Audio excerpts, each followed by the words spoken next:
sending out a very special birthday wish to, well, you know who you are. And I'm gonna add some harmony. Let's get started.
Thank you. Thanks so much for coming.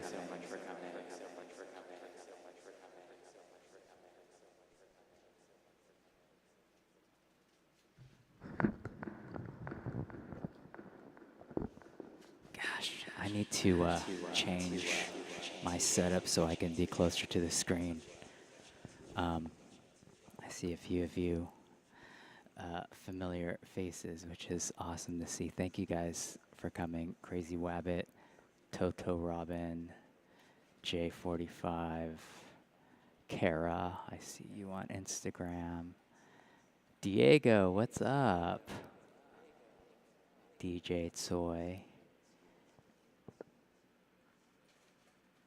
Oh, Professor Oddfellow. How's it going? Noise Works. Sweet. It's great to see you guys. And yeah, I just upgraded, in quotes, to Sequoia. And so far, things seem to be okay, but I've gotten a few weird crashes. I mean, it could be me, but who knows? Anyway, I'm still ironing all of this out, so thank you guys for bearing with me. And yeah, it was another fun one.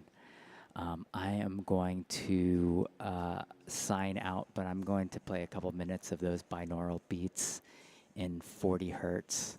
So if you have headphones on, what this effect is essentially is putting two different frequencies, or a different frequency in the left and the right ear, and it gives a really trippy effect. I don't know much about the science behind it, but anyway, this will be 40 hertz on your left and 42.5 on your right, and I'm just going to be shifting those around a little bit.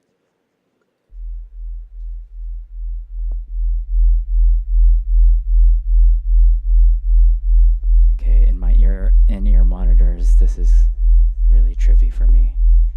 I don't know if I can keep my balance.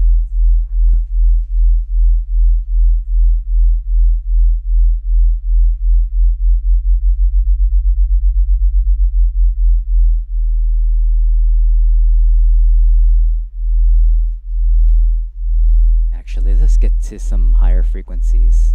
I don't think headphones could really get down to 40 hertz very easily.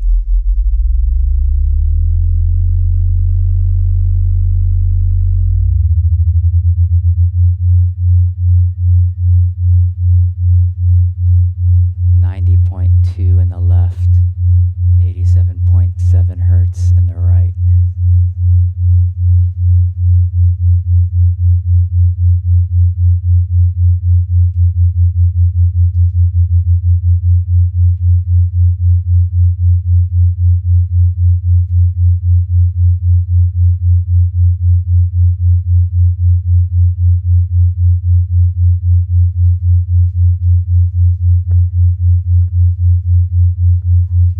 Works. So for the binaural beats, actually, let me see if I can share my screen. I am using Ableton Live, and I'm just using Operator with a simple sine wave. I haven't experimented too much with other oscillator types, but I think they say that sine wave is the best way forward to get that effect.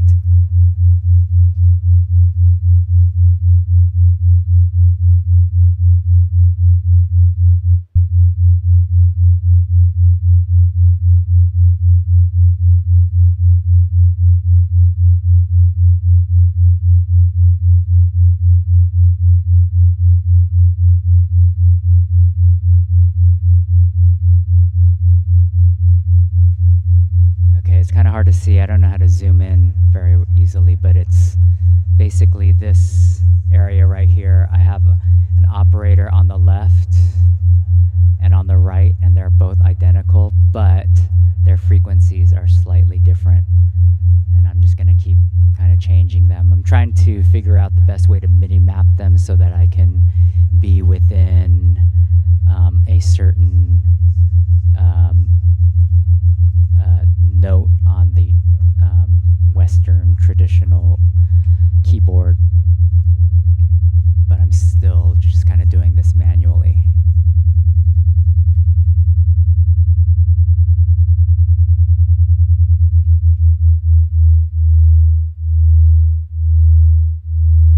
And you can see this is roughly an E.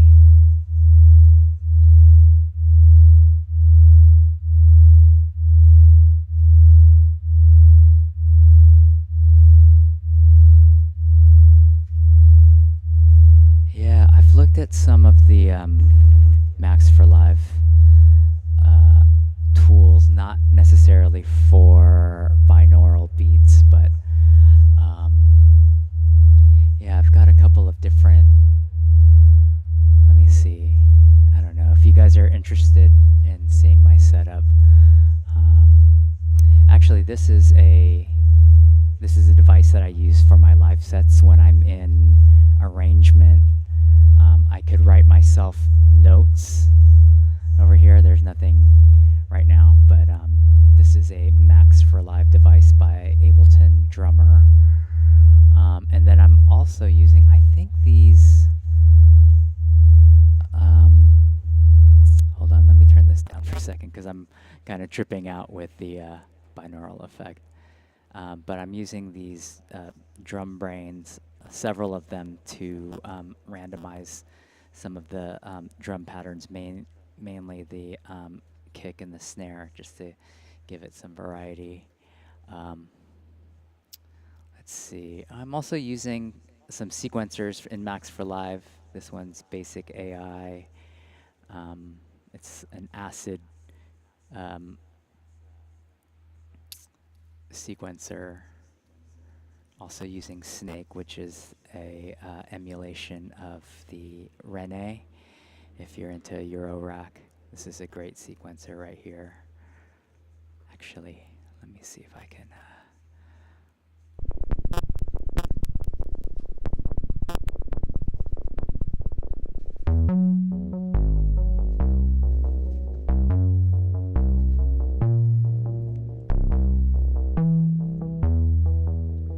So I've got them running in kind of odd steps to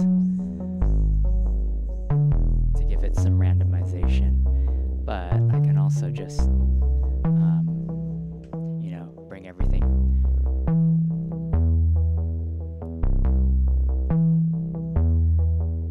So I was putting the gate at 15 steps and these randomized notes. Left them at 16, so that's why you were getting different notes, but now we've got like a traditional repeating pattern.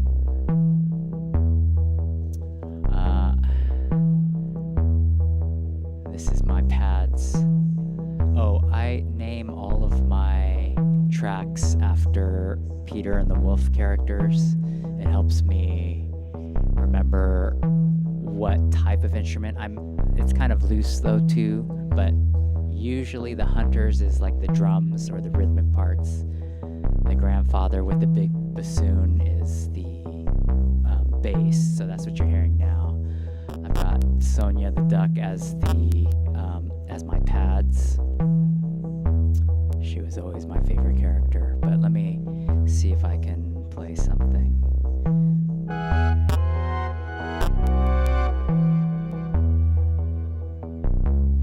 So that's my pads. You can't see me right now on camera, but I'm just playing the launch pad.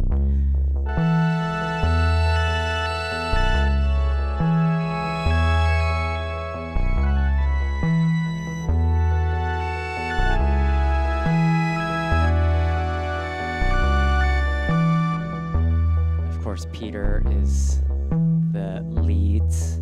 I've got several different, this is mostly hardware over here. Actually, it's all hardware stuff.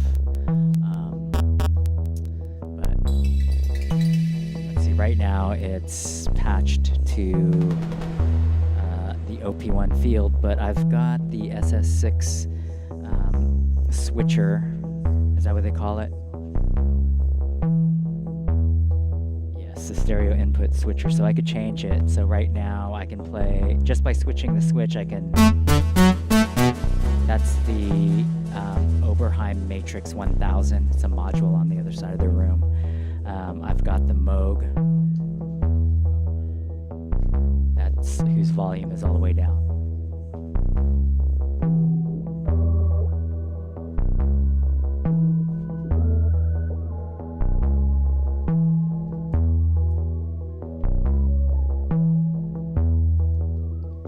You can barely hear it. I don't have anything programmed in it right now. Let me see if I can make something real quick. I'm gonna switch up this bass line too.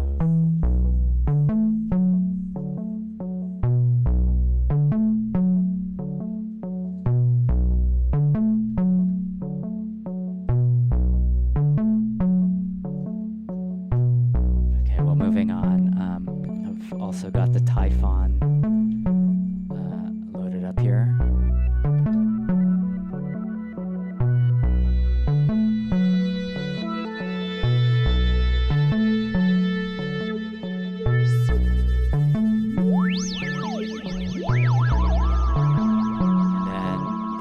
Op 6.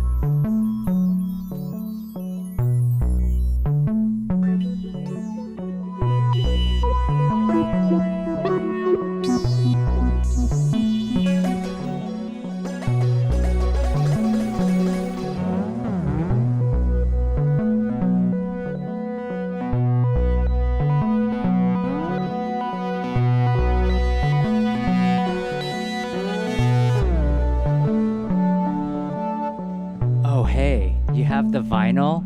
Come check this out. Hold on, let me,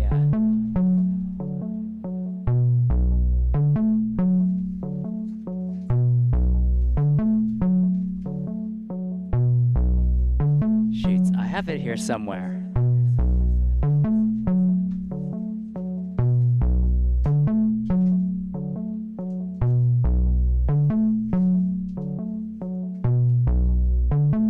Well, I can't find it right now, but I used to have it just right here to kind of remind me of that, the Peter and the Wolf story. But yeah, I used to listen to that nonstop when I was a kid.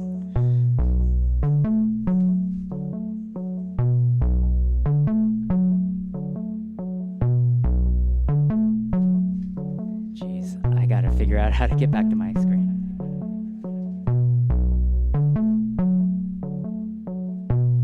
Okay, and then the Wolf right here is my 303. So I've got the bass bot 303. I've got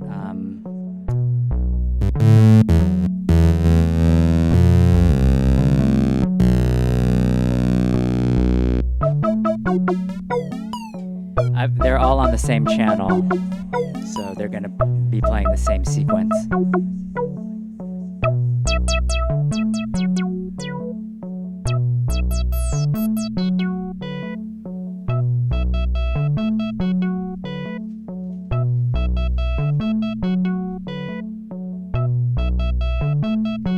I found it. Hold on.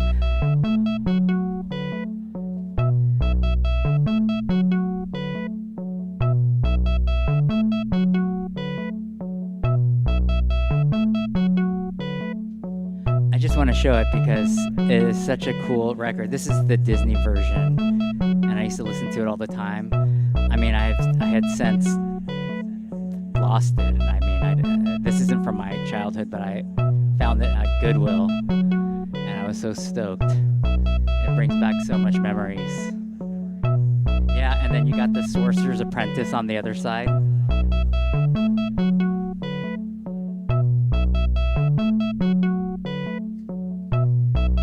But anyway, there's actually a couple of new versions of the story. I think one of them was a short that won an Academy Award, and yeah, they're really good too. But yeah, I'm partial to the Disney version.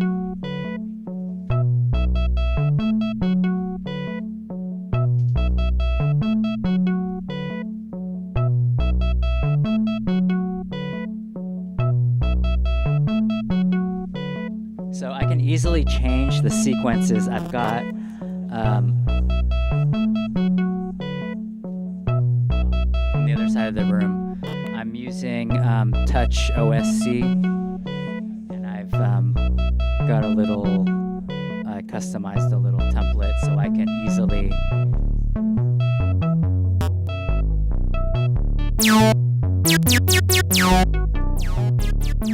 easily change my sequences just from the control pad.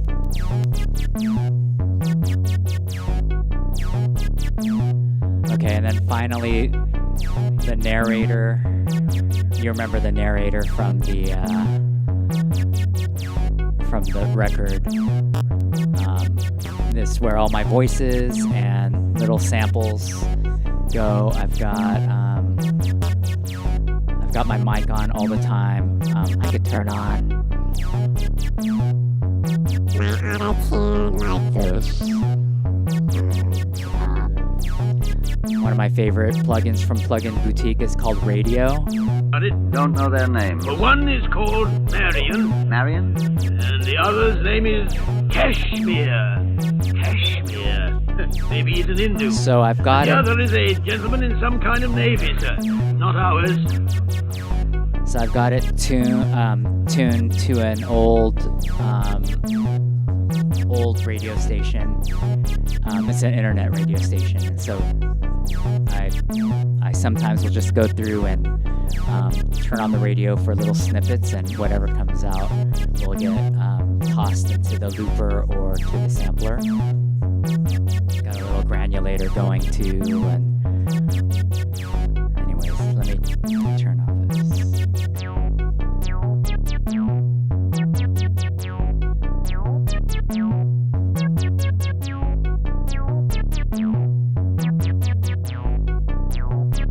Yeah, and that's it, pretty much. I've got a Syntact that has its own track if I want to record, and then I'm recording all of my... In fact, I guess I'm recording all of this audio. I'm going to turn all that off, because it'll take up way too much memory. And then, yeah, so the binaural part, I think I showed this.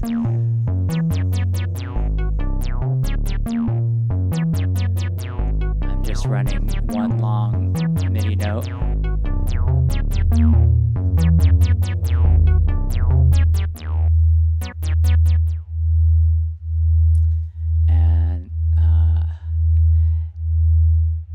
And yeah, so then I can also mess around with the frequencies right here, separated on the left and right. So it's one operator that's hard pan to the left and the other one hard pan to the right. This is the right one. And then I've got the frequency of the first operator mapped to these knobs.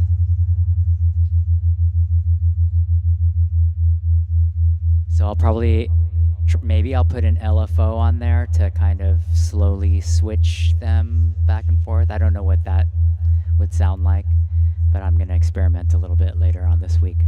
But I hope you guys all have a great one. Thank you for swinging by and indulging me on showing the live set. I will see you guys later on. Cheers.